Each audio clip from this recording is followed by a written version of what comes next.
Pompeyo Audiver, ¿por qué lo estamos llamando? Porque él bueno, obviamente es un actor, dramaturgo, director de teatro, y va a estar en Uruguay, va a estar en Montevideo el 20 y 21 de julio. Vas a venir con Habitación Macbeth, que yo tuve la suerte de ver el año pasado. ¿Fue en el Teatro del Galpón o fue este año? Así es, sí. El año pasado, en el Teatro del Galpón, ¿no? Creo que sí, que fue el año pasado, sí, ya se me pasa el tiempo tanto. ¿Por qué? Estuvimos ya por allá. Sí. ¿Por qué Pompeyo Audiver no sabe exactamente qué pasó, si fue el año pasado? Porque Habitación Macbeth tiene más de 350 funciones y dicen que lo han visto más de 100.000 espectadores a esta obra de teatro, que es muy sorprendente, ¿no? O sea, la idea del clásico shakespeariano, reunirlos todos en un mismo actor, en un unipersonal que dura unos 90 minutos, y lo creaste vos. ¿Cómo fue eso, Pompeyo? Sí, así es. Es una obra que surge en la pandemia, cuando me tuve que recluir en mi casita de Mar del Sur, acá en la costa bonaerense, un lugar muy solitario de playa y campo, y en esa introspección, en esa angustia en la que estaba, como todos, me di cuenta de que el único teatro que quedaba en pie para mí era mi propio cuerpo. Es así que ahí decidí pasar a la ofensiva con una vieja fantasía que traigo desde que soy joven, que es la de hacer yo solo una obra de teatro. Es algo que siempre fui dejando de lado por considerarlo muy arriesgado, pero en esas circunstancias de la pandemia me animé y tomé a la obra de Shakespeare Macbeth como obra para trabajar, y me dediqué a eso durante todo ese periodo de tiempo, que fue muy largo, a hacer la adaptación y luego la memorización en largas caminatas que hacía por la playa mientras pasaba por mi cuerpo las voces y los personajes, los distintos cuerpos. Después me di cuenta de que me espiaban los vecinos y le dijeron a mi hermana qué me pasaba, porque me veían en esa situación. Pero bueno, fue muy, muy intenso todo ese proceso de creación de la obra. Y finalmente sucedió, mi cuerpo se transforma en la escena en una suerte de habitación, de habitáculo, de encarnaciones, donde van sucediéndose los personajes de la tragedia shakespeariana, y todas esas circunstancias. La obra queda muy a salvo en este planteo. Vos cuando ves la obra ves Macbeth, sí, pero también estás viendo algo que es medio extraño, que es que todo eso sucede en un solo cuerpo. Y esa metáfora sobre el cuerpo como una zona poética de encarnaciones, es una metáfora bien teatral. A mí siempre me resultó que el teatro exalta esa asociación vinculada a la identidad poética, a que uno es algo más que este yo que dice ser, y que también está de algún modo ocupando un lugar, una estructura identitaria que es mucho más vasta, más metafísica. Así que me parece que se pudo lograr ambas cosas. Por un lado, poner de manifiesto la obra de Shakespeare, que es tan maravillosa, con todas sus metáforas, y también poner de manifiesto el asunto al que se debe la máquina teatral, su propia metáfora de base, que tiene que ver con esto que hablaba recién, de la identidad poética, esa identidad de estructura que somos los seres, y que tal vez el yo ficcional parasita, ¿no? Es una especie de operación también antihistórica, en el sentido de rebelarse contra la unidimensionalidad de la identidad, de denunciar la identidad también como un frente ficcional, no solo la identidad personal, sino también la identidad histórica, el frente histórico y toda su tramitación perversa, todo lo que estamos viviendo, ¿no? Como si fuera una zona ficcional la realidad, y finalmente el arte se transforma en una zona más esencial, donde se recupera uno en el sentido de reactivar esas zonas de base de lo que uno es, esa zona poética a la que pertenecemos los seres. Todos los seres, pues sería importante decir que, digo, esto que estás señalando, que es como una investigación poética que hiciste sobre vos mismo, la han señalado los artistas desde todos los tiempos, de que cada uno de nosotros somos más que un yo, somos un archipiélago de yos, O Fernando Pessoa tiene una frase que me encanta, que dice que el poeta es una orquesta oculta. Ah, qué lindo, tal cual. Y de lindo la metáfora esta del archipiélago de yo. Tal cual, exacto. Somos mucho más de aquello que decimos ser, o de aquello que admitimos el ser. Histórico. En realidad que admitimos, Claro, para nosotros admitimos, para nuestra conciencia que nos va narrando, nos cuesta admitir que somos varios, somos muchos más. exactamente, sí. Yo creo que el teatro es una máquina sagrada que metaforiza sobre eso, que habla sobre eso con su propia forma de ser, de plantearse, ¿no? Como estructura formal, misteriosa, ¿no? Donde se alude a la reencarnación todo el tiempo. El tema es que esa alusión al fenómeno de la reencarnación a la otredad, está como muy paralizado también, porque el lenguaje teatral a veces se confunde y erige espejos ficcionales que emparentan demasiado con el nivel histórico, y se pierde de vista el asunto más vibrante, más poético de la jugada teatral, ¿no? El asunto sagrado, cuando uno arroja un piedrazo en el espejo, que es lo que me parece que debemos hacer los artistas, aparece algo más que esa realidad que se refleja. Por eso me parece tan interesante el cuadro Guernica de Picasso, ¿no? Que es un piedrazo en el espejo realmente. Y no obstante habla de una situación histórica, pero lo hace de una manera que se vuelve tan curiosa, que supera incluso el asunto histórico, porque revela esa forma de vernos. De todas formas, todo esto que estás contando ahora para los amigos de la máquina de pensar, para aquellos que quieran ir el 20 y 21 de julio, ¿no? Que vas a venir, vas a estar en dos o en una.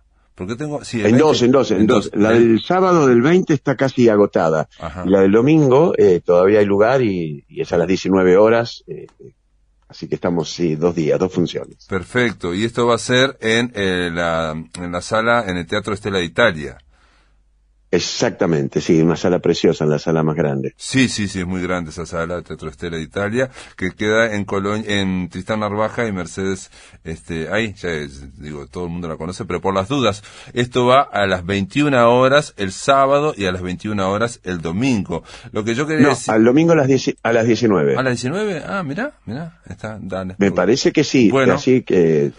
Lo tengo entendido, pero bueno, vos sabrás mejor. No, yo lo que me estoy fijando acá es en cartelera. Me estoy fijando en cartelera y dice eso. Pero hay, te estoy preguntando, ¿sabes por qué? Porque también para comprar por Red Tickets, que para comprar las entradas por Red Tickets, que aparece, pero aparece con... No puede ser, si sale así, entonces yo me estoy equivocando, disculpa. Sí, en Red Tickets también dice 21 horas. Entonces es 21 horas. Lo que igual tiene un problema el flyer es que dice Teatro La Gaviota y no es en el Teatro La Gaviota, ¿no? Es en el Teatro Stella d'Italia. Pero bueno, no sé, hay una pequeña incongruencia. De todas formas, lo que yo quería contarles a los amigos y amigas de la máquina de pensar es que lo que estaba contando Pompeyo es como el backstage, lo que él imaginó para generar esta obra. Como pasa siempre, los que vamos y las que vamos a ir a verlos, vamos a ver cada uno nuestra propia versión de los hechos, porque a mí una de las cosas que me llamó muchísimo la atención, estuve no hace tanto por Buenos Aires, iba con una amiga y le dije, mirá, esta obra yo la vi, me encantó, no sé qué, y ella vio solo el cartel, que era tu cara, y me dijo, esa quiero verla, me dice, y me di cuenta que era por el afiche, ¿no? Por el fly, ¿no? Y la pregunta es que vos aparecés transmutado, aparecés, digamos, maquillado, como si fueras casi Nosferatu. Sí. O sea que no tiene, no uniría Nosferatu con Macbeth, por ejemplo, y llama poderosamente la atención eso ya de entrada. Sí, aparece mi rostro con los ojos cerrados, haciendo de algún modo una alusión a todo el campo imaginario que de algún modo la obra es. Pues la obra de Shakespeare de algún modo lo que plantea también es el desborde de una imaginación que hace, digamos que llega hasta esos niveles criminales a los que llega. Es toda la metáfora también del converso, de ese ser que era una cosa y luego a partir de una visita sobrenatural que recibe, que le profetizan un porvenir de gloria, se transforma en lo contrario, ¿no? Toda esa evolución de una identidad larvada que emerge, activada por fuerzas sobrenaturales y toma el poder de ese ser y lo vuelve un criminal compulsivo, ¿no? Entonces me parece que todo eso aparece dentro de él, Claro. en un nivel casi, te diría, de una imaginación enfermiza que lo va tomando y lo tuerce, casi al estilo de la tragedia griega, tuerce su destino y lo fuerza a algo que él no aparentaba ser. Bueno, un poco como comenzaste la charla, como comenzamos la charla, ¿no? La idea de Macbeth era que él se consideraba que era una cosa y descubre que había otras capas o había otras partes de otros seres dentro de él, otras, ¿no? Otras personalidades que se desarrollan con una fuerza brutal hasta que aplastar a las otras. Exactamente. Esa me parece que es la obra de Shakespeare, lo que plantea. Acá hay una cuestión medio paradojal, ¿no? Porque la obra de Shakespeare plantea que las fuerzas sobrenaturales, que son también las que digitan el frente histórico, pueden producir ese grado de compulsión y de unilateralidad y torcer una identidad que aparentemente era luminosa hacia zonas muy oscuras. Mientras que por otro lado la forma de producción de esa obra está haciendo alusión a la vibración poética y luminosa de la identidad. Me parece interesante conjugar ambos planteos, ¿no? El shakespeariano y el teatral, y hacer vibrar ahí esos asuntos. Vos estás sobre escena, estás hablando, eso dura 90 minutos, haces un despliegue impresionante, pero también usás recursos, ¿no? Aparecen luces rojas, en unos momentos tomás un marco, me acuerdo, ¿no? Como si fuera un espejo y apareces también pero son cosas mínimas, pero digamos, no hay que pensar en algo totalmente desnudo tampoco. No, hay unos elementos escenográficos muy básicos que son los que yo siempre utilizo.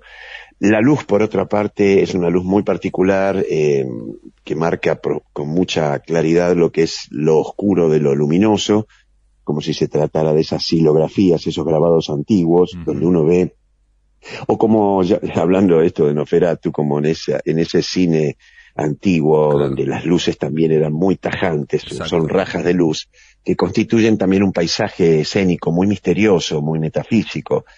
Y por otro lado, estos elementos básicos, que son muy pocos, que van cambiando de lugar a través de un personaje que también hago, que es como un servidor de escena, que en esos pequeños intervalos entre las escenas dispone en formas nuevas esos elementos para la escena siguiente. Y por último también, y como asunto central, está el músico en vivo, Claudio Peña, Claro. que con su violonchelo me acompaña en las funciones y crea unos paisajes sonoros extraordinarios, donde la escena flota y es muy milagrosa la música lo que produce. Y aparte, digo, es una versión de Macbeth, no solamente la versión es unipersonal, ¿no?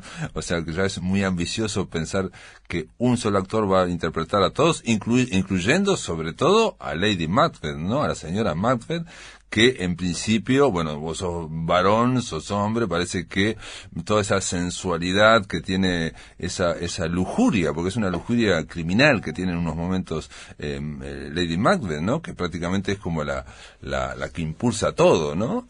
Aparece.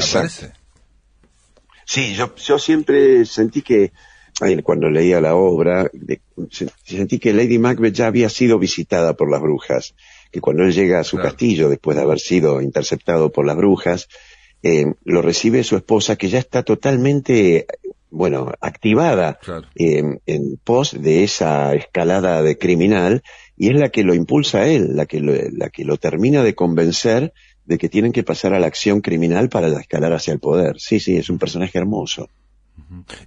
Pero lo que le agregás también, y esto no es ningún spoiler, digamos, a una tragedia como de Macbeth, que la tragedia de Shakespeare, esa es en concreto es sobre el poder, ¿no? Macbeth es básicamente el poder. Lo que le agregás es también hasta discursos políticos. En algún momento, digamos, un personaje parece que empieza a hablar al público. Sí, hay un púlpito en donde Macbeth interviene, y donde Lady Macbeth también intervienen, hablan como hacia el público, Y ahí me preocupé mucho porque el discurso no fuera un discurso estrictamente político, sino que tuviera un corte poético, que relevara también asuntos de esa naturaleza sobrenatural, de esa dimensión de la que es parte también Macbeth. Así que esa posición política, poética del púlpito es muy importante porque es la que conecta con el público, la que le habla al público y la que revela que la obra, de algún modo, es un hecho, rompe la cuarta pared. Claro. Y conecta con el público y, entre otras cosas, llega a decir que el público puede ser corresponsable, como pasa en todos los procesos políticos. De alguna forma también somos responsables, aunque a veces lo miremos como espectadores, meros espectadores, estamos interviniendo aunque no lo sepamos. Pero aparte vos le agregás como unas marcas de un discurso político, por más que sigas la obra de Shakespeare, cuando ellos están en esos púlpitos, hay ciertas marcas que son como, por lo menos para mí, reconocibles como de un speech político. Sí, sí, es cierto, sí, son frases muy concretas que aluden al frente, al momento en el que estamos. No son del todo contemporáneas en el sentido que tienen como una distancia, pero son totalmente políticas, sí. Claro. Hay varios momentos donde se habla de eso de una forma muy precisa. Sí, tal cual. Y en todo este desarrollo lo desarrollaste vos, digamos, en la pandemia, pero ¿cómo es dirigirte a vos mismo? Bueno, yo ya vengo haciendo esto en otras obras con las que estuve trabajando, desde que empecé a hacer teatro allá por finales de los 80, en la época de la dictadura, cuando se abrieron esos teatros de emergencia, esos escenarios de emergencia donde hacíamos monólogos. Siempre me dirigí. Luego empecé a dar clases y a generar una técnica teatral que es la que de algún modo pongo de manifiesto en este trabajo. Y también todas las obras anteriores que hice, estas últimas 3 obras que eran de autores rioplatenses, siempre fueron con autodirección. Porque de algún modo hay un lenguaje que se pone en juego, que es un lenguaje que intenta discutir también con las formas tradicionales de lo teatral, con los lenguajes más realistas o naturalistas, y que en ese sentido me cuesta mucho encontrar direcciones que me contengan, así que tengo que pasar yo mismo a esa función, más allá de que lo hago habitualmente con alguien más que me acompaña, ya sea un actor, como cuando dirigí con Rodrigo de la Serna El Farmer, la obra sobre rosas que hicimos durante varios años, o ya sea un director amigo al que convoco. En este caso, como la pandemia nos clausuraba en esa soledad absoluta, decidí que el concepto de soledad fuera total, no hubiera tampoco nadie de afuera. Así que me hice todo yo, la escenografía, la luz, la actuación, la dirección, la adaptación. Me parecía que el concepto debía ser, el cuerpo solitario, resolviendo la encrucijada teatral, como si se tratara de algo prehistórico o posthistórico, ¿no? Un teatro ya de extinción, donde lo que quedan son esos cuerpos y su ardor teatral y su forma de resolverlo a como dé lugar. Habitación Macbeth, reitero, va a ser el 20 y 21 de julio, no hay que perdérsela. Yo quiero contar algo simplemente en el Teatro Galpón. Ahora últimamente, cuando uno va al teatro aquí en Uruguay, por lo menos en Montevideo, se ha puesto bastante de moda, digamos, por decir de alguna forma, no sé si sería lo correcto, de que la gente no solo aplaude, sino muchas veces se pone de pie para aplaudir los desempeños, las actuaciones. Me pasó el domingo con Agosto y Gloria de Masi, digamos, la gente se pone de pie para aplaudir, para felicitar a los actores. Pero en el caso de Pompeyo, la verdad, Habitación Macbeth, pasó algo el año pasado que yo no he visto mucho aquí en Uruguay, que es que la gente no solo se puso de pie cuando terminaste la obra, sino que empezaron a golpear con los pies, a zapatear el piso como forma de hacer más ruido, porque realmente habíamos quedado electrificados. Realmente fue muy, pero muy buena, la recomiendo, le estoy diciendo a todo el mundo que es lo mejor que he visto en los últimos 5 años, quizás similar hay un unipersonal aquí que se llama Ser Humano de Angie Oña, podría estar cerca de lo que hace Pompeyo Audibert en Habitación Macbeth, así que nada, te esperamos que que pase lo mismo, ¿no? Que se repita. Y antes de terminar, porque me queda ya un minuto. Dicen que Sí. cuando uno está haciendo teatro, cuando está haciendo arte, también a veces está haciendo alguna forma de profecía, de alguna forma. ¿Vos pensás algo de eso en el modo Milei en el que están ahora, en el panorama que está Argentina ahora? Hay algo de eso, sí. Yo creo que sí, que hay algo de eso que está pasando y esta obra ya lleva 4 años y se ha ido poniendo cada vez más filosa su metáfora al respecto también de esa cuestión histórica en la que sucede. La obra produce resonancias cada vez más vinculadas al frente de lo real. Esto que está pasando acá en la Argentina es muy, muy terrible. Uh-huh. Yo espero que la realidad no se siga poniendo de acuerdo con la obra, porque la obra tiene para rato, tiene una escala mucho peor aún de lo que ya está sucediendo, pero es cierto, hay algo profético en el arte que siempre me ha llamado la atención. Ocurre a veces, pero ocurre con el gran arte, y lo que pasa con el gran arte, como el que hace Pompeyo Audibert en Habitación Macbeth, que parece siempre que es más actual ahora que cuando se creó. Es algo, Sí. a veces genera esas resonancias muy, muy sorprendentes. Pompeyo, te mando un abrazo y lo mejor para Habitación Macbeth, el 20 y 21 de julio, les reitero, aquí en Montevideo, en el Teatro Stella de Italia. Te mando un abrazo. Muchas gracias, abrazo grande.